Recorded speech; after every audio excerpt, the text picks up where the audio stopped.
Bem-vindos a mais um vídeo do Música e Sociedade. Mas antes de começar o vídeo, vamos aproveitar para se inscrever no canal. É aqui embaixo, ó. Clica aqui embaixo e também dá aquela curtida no vídeo, hein? Hoje nós vamos falar sobre os 3 agentes do campo musical propostos pelo musicólogo William Weber. Estes agentes musicais operam dentro do campo de maneira diferente. E eles são o empreendedor, o idealista e o charlatão. Toda vez que um agente do campo musical, ou seja, um músico, um compositor, toma uma atitude, ou seja, escreve uma música, publica, interpreta uma obra, ele toma uma ação, ele faz uma ação. Essa tomada de ação é diferente conforme esses papéis que ele vai estabelecer dentro do campo. O empreendedor vai agir de uma maneira, o charlatão de outra e o idealista de uma terceira maneira.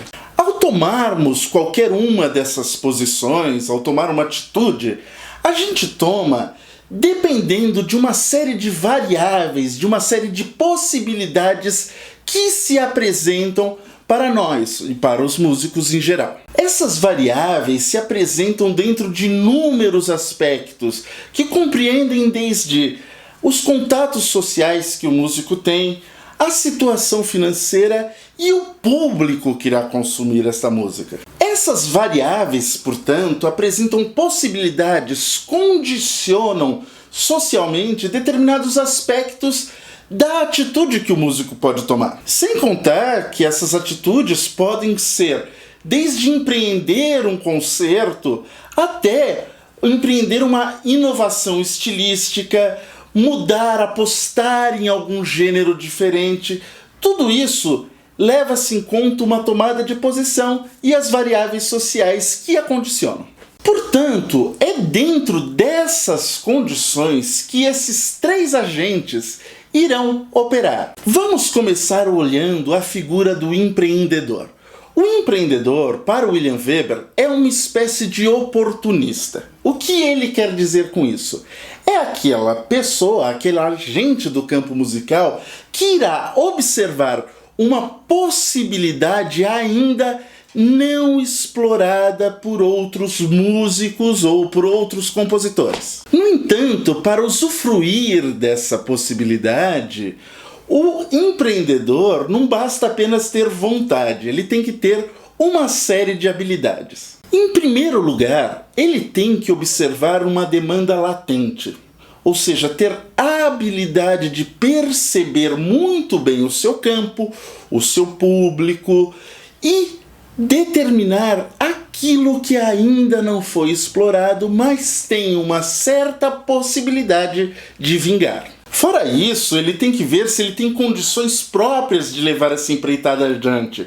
Ou seja, se essa empreitada vai depender de fatores financeiros e ele tem condições disso, ou se vai depender de uma certa cultura musical que ele possui ou não possui.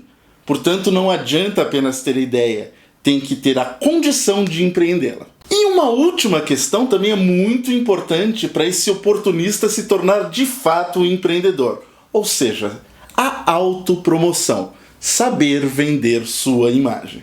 Ainda uma questão muito interessante com relação ao empreendedor é para o Weber o fato dele ter que saber muito bem negociar com o público, ou seja, ele tem que atender essa demanda e, caso queira empreender algo diferente, saber até que ponto agir, como agir, o momento certo de se fazer isso. Operando fora desse campo, existe, no entanto, uma outra figura, e essa é a figura do charlatão. O charlatão musical, ele passa à margem das instituições consagradas. Ele é aquele agente musical que, sem ligar para os grandes discursos da arte, sem ligar para as grandes técnicas musicais, vai empreender música basicamente por dinheiro.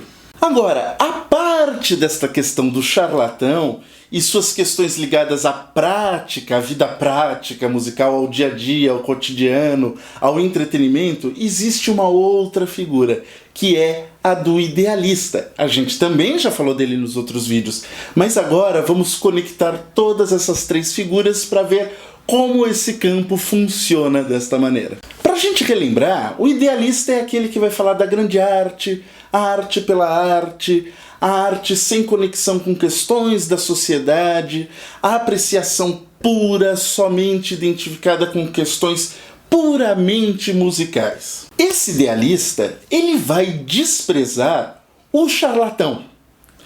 Só que não é somente isso. Esse idealista, muitas vezes, é uma espécie de sacerdote da arte.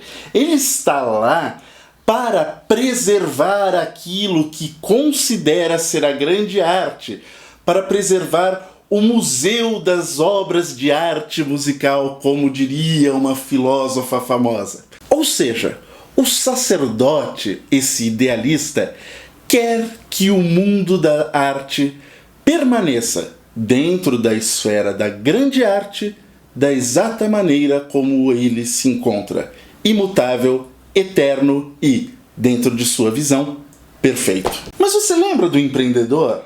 Aquele que tentava novas possibilidades dentro do campo musical, achar novos espaços inexplorados? Ele vai ser uma figura que vai representar um risco para esse sacerdote, porque ele vai de embate direto com ele. O sacerdote, ao defender a grande arte, ao defender essa espécie de museu eleito, o cânone musical, vai tentar impedir a entrada deste empreendedor profeta dentro do campo da chamada grande arte. Agora, veja só que curioso.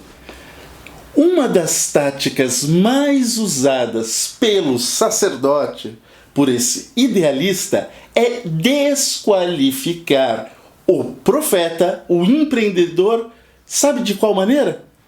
Chamando ele de charlatão.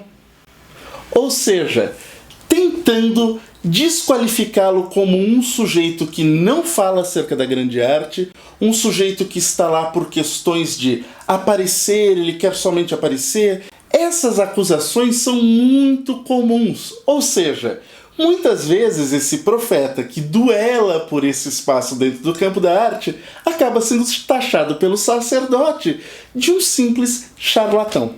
Assim, dentro deste campo, onde o idealista sacerdote por um lado, o profeta empreendedor por outro, e o charlatão, essa espécie de feiticeiro, do outro lado do campo musical se encontram, é neste campo onde os discursos da arte irão se desenvolver.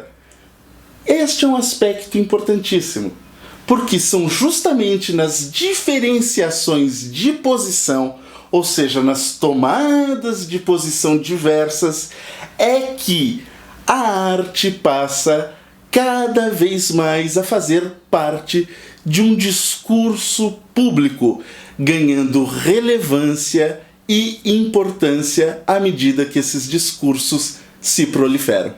Então é isso, pessoal, continue com a gente, dá uma assistida nesses vídeos aqui, olha, tem um monte de coisas super interessantes que a gente já fez aqui. Se inscreva no canal e não se esqueça de entrar no nosso site. Até mais! As condições de empreender